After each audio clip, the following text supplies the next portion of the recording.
El trágico destino de las mujeres de Pedro de Alvarado. Atención, Pedro de Alvarado fue un conquistador cruel. Llegó a América en 1510, más precisamente a Cuba.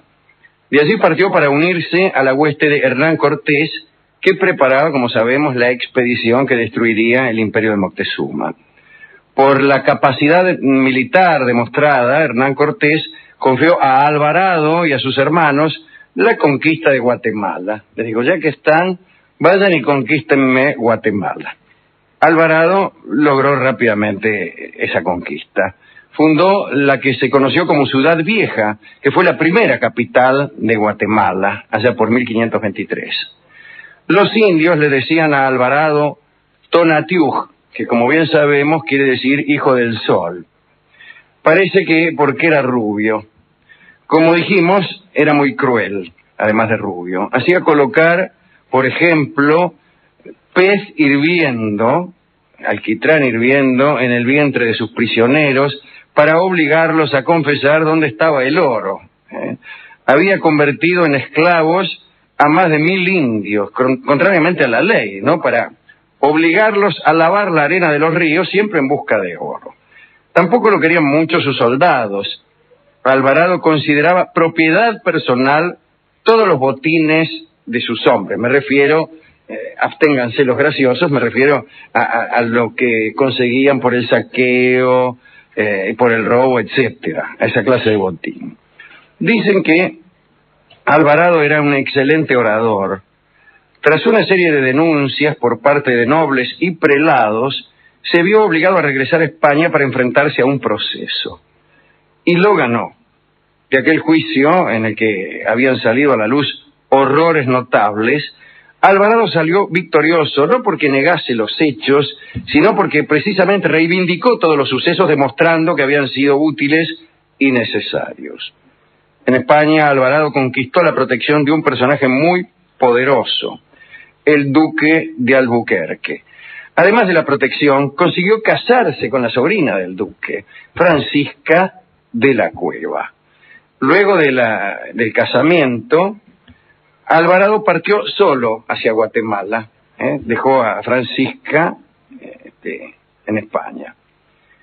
Y en verdad, cuando llegó a Guatemala no cumplió ni un solo instante con el deber de fidelidad. Ya en el puerto amó a 3 damas, y cuando llegó a Ciudad Vieja se entreveró con otras 2. Francisca de la Cueva, la esposa abandonada en España, no soportó la soledad y quiso seguir a su esposo. Viajó entonces a América, pero no le fue bien. Murió de una peste apenas desembarcó en Veracruz.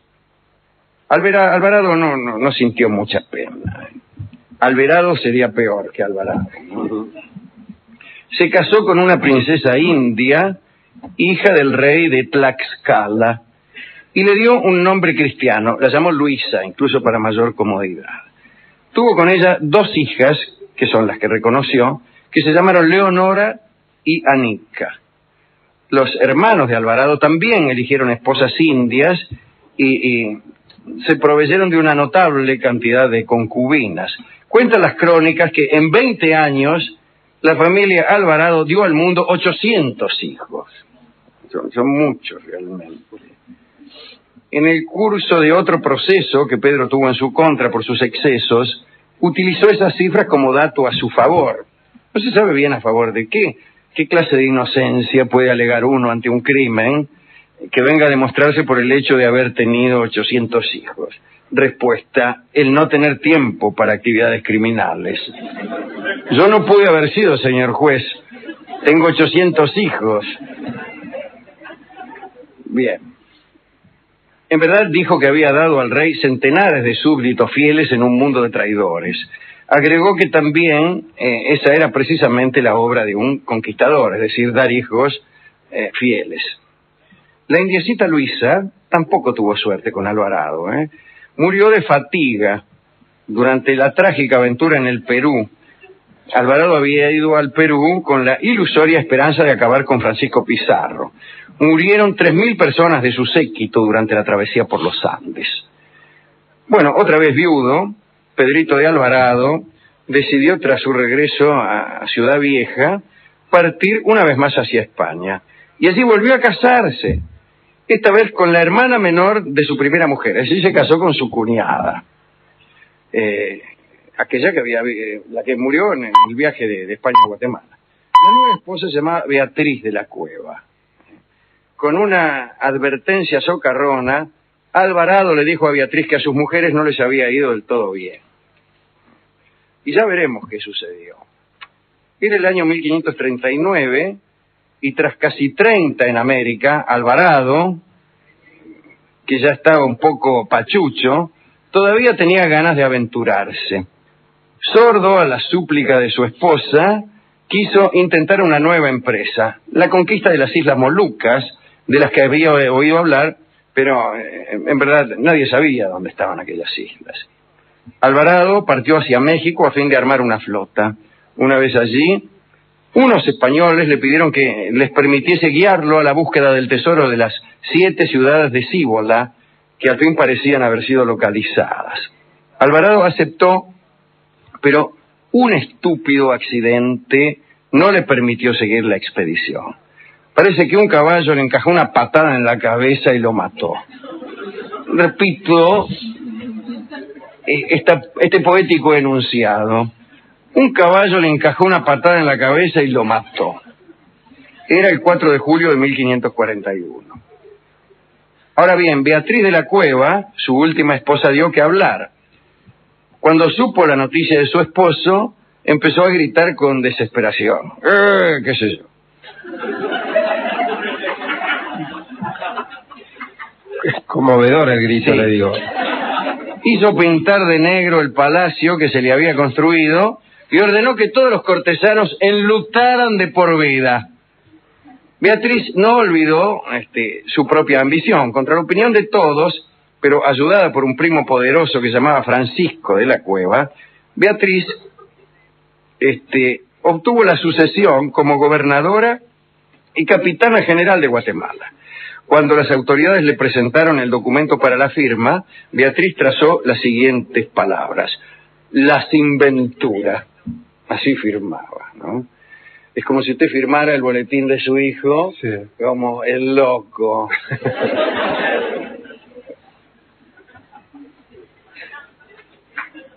Sin embargo, esta frase era muy verdadera, ¿eh?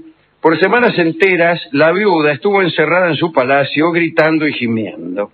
Iba incluso a la capilla para acusar a Cristo, haciéndolo responsable de la muerte de Alvarado.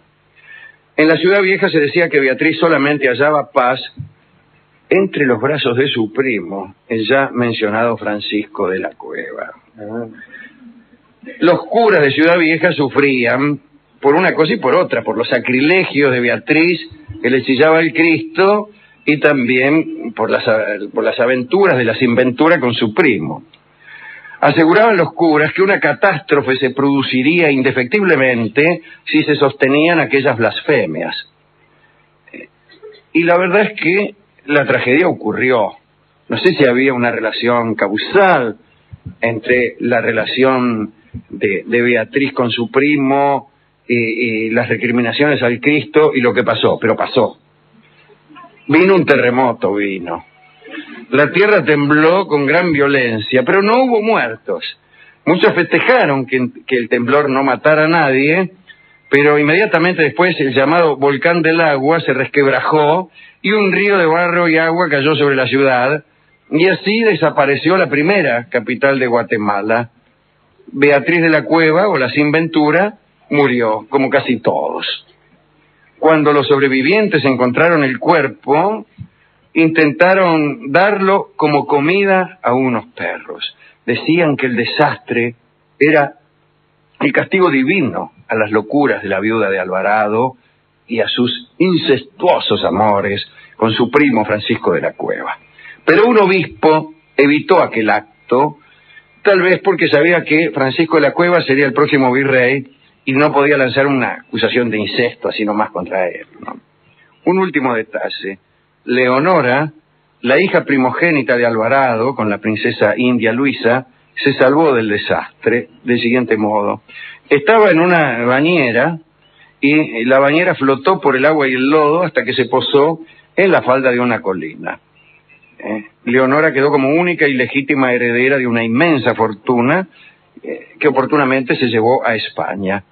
Allí transformó la vieja casa paterna de Extremadura en un castillo maravilloso que todavía subsiste.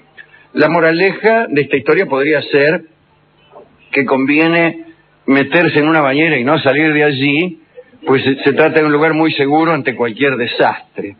Pero la vida en una bañera, y solamente en una bañera, puede resultar un poco aburrida, un poco incómoda para ciertos menesteres, aunque cómoda para otros.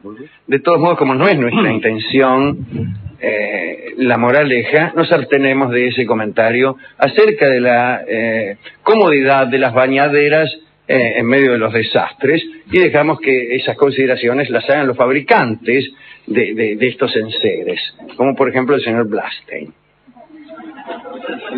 ¿A quién dedicar esta charla acerca de las mujeres de Pedro de Alvarado? A las mujeres de Pedro de Alvarado.